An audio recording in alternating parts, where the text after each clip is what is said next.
Once upon a time, there was a marvelous house on a modest hill at the edge of a quaint little town. The happy house was a good house. It loved to please whoever would reside within its walls. Unfortunately, the house always knew that the people who would come to live in it would leave eventually. It struggled to understand the human mind.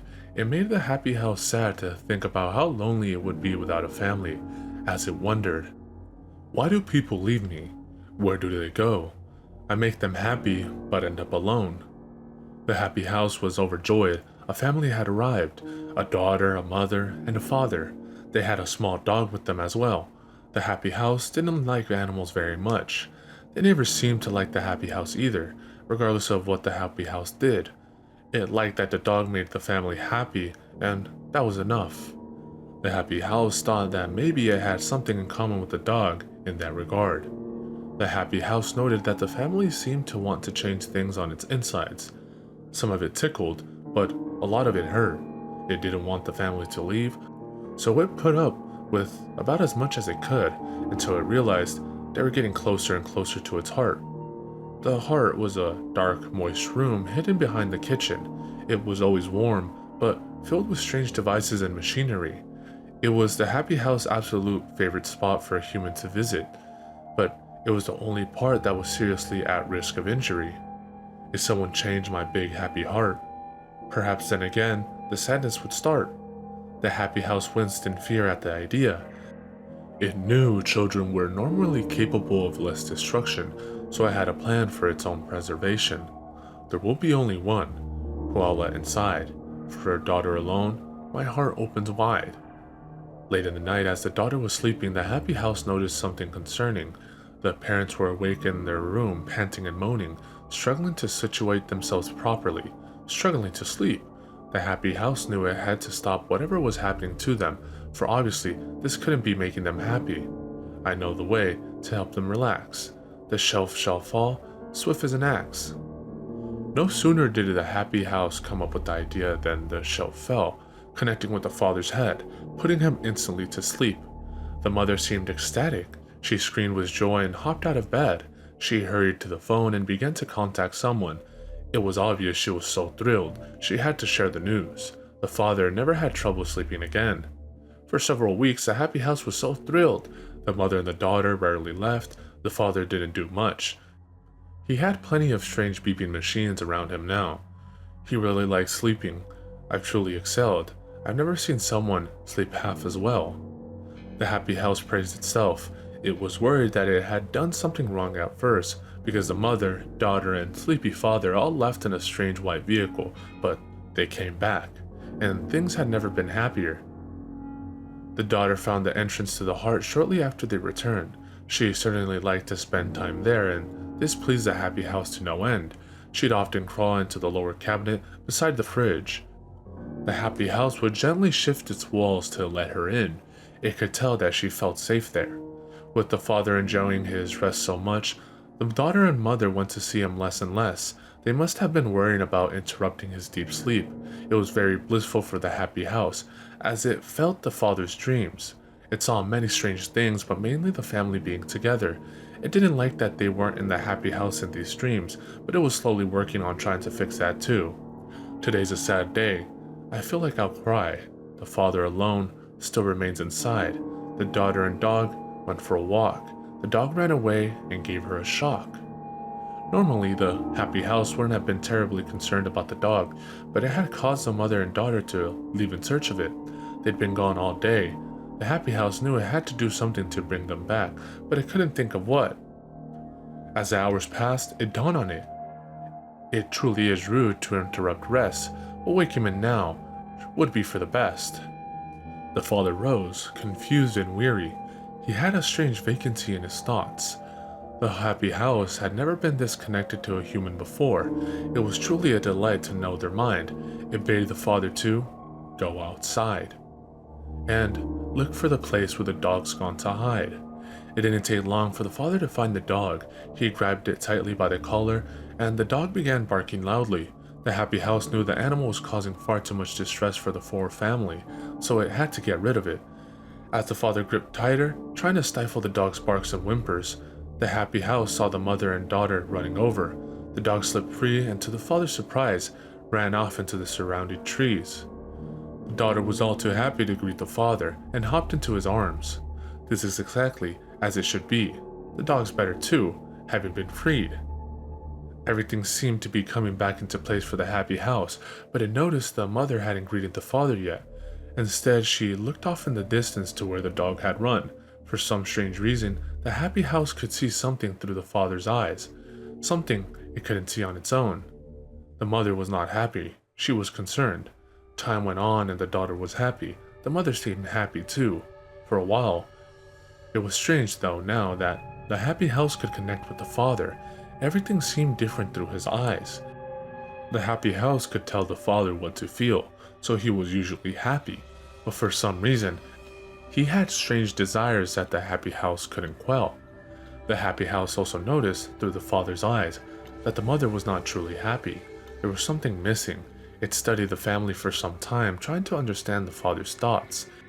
It even slowly began to understand the strange noises that the daughter and mother would make. It seemed they were concerned that the father wasn't making noises too anymore. One day, the mother made it clear that she wanted to live elsewhere. She wasn't happy in the house. The images of the mother and father tossing and turning on the night of the father's long sleep came into its mind. What can I do? I've given so much. Maybe she misses the father's old touch. The father began to have a strange sort of excitement. Perhaps she felt the same way. It made the father head to the bedroom where the mother was packing her things. Grab the mother, she needs your love. If she tries to resist, just give her a shove. The father mindlessly obeyed. He pushed her onto the bed as she yelled and wriggled about. The happy house felt strange. Through its own eyes, it could see that she was happy, screaming in joy. When it looked again through the father's eyes, it felt wrong and disturbing. He pushed her head against the backboard a few times until she settled down. This is the right way. I'm starting to learn. I feel both their hearts. For each other they yearn.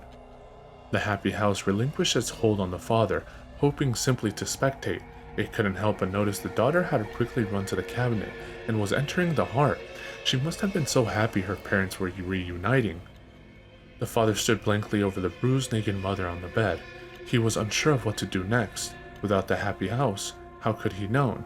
Suddenly, the mother rolled off the bed and started running down the stairs. She was yelling something to the daughter. She wanted the both of them to leave. The daughter was slowly crawling out of the cabinet, heading towards the mother. You can't let them go. Use all of your might. Don't leave me alone. It just isn't right.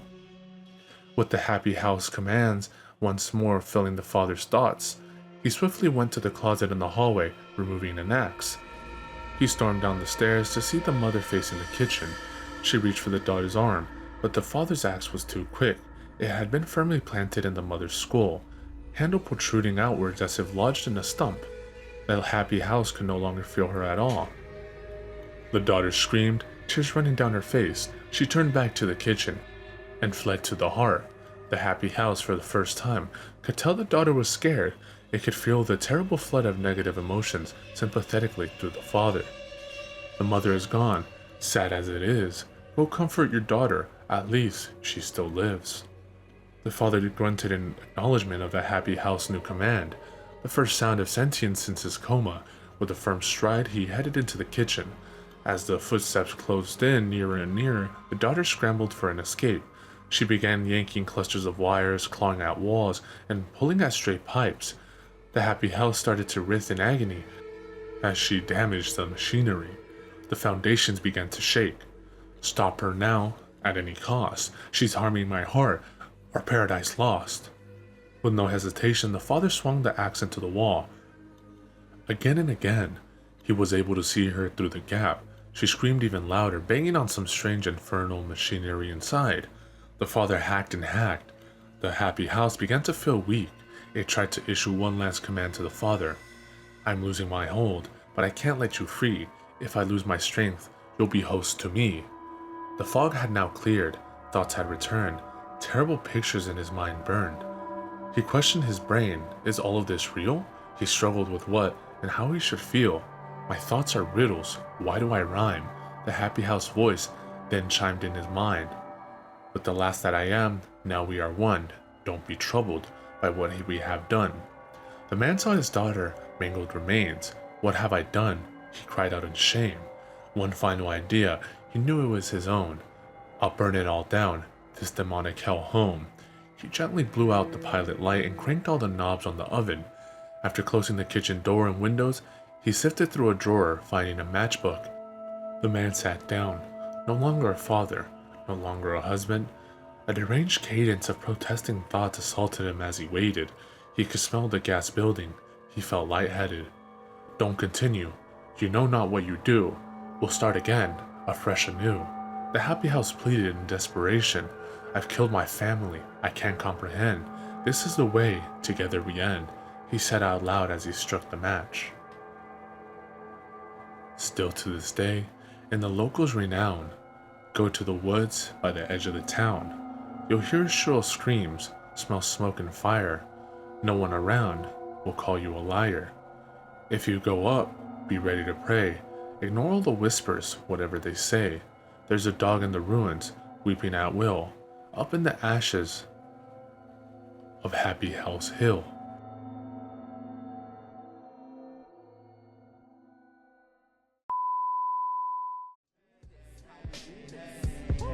Two-Face, letting the blow, plus getting the dough. We be checking your hoe while you sweating the flow. I be's intellectual, incredible, but flexible. I turn the virgin sexual, impeccable, but technical. I be the first letter, you ain't know. Check the alphabetical order. My natural elements, chemical shorter. See the crew, more bloodier than menstrual waters. On the 28th, your thoughts are pennyweight. I'ma generate these bonds.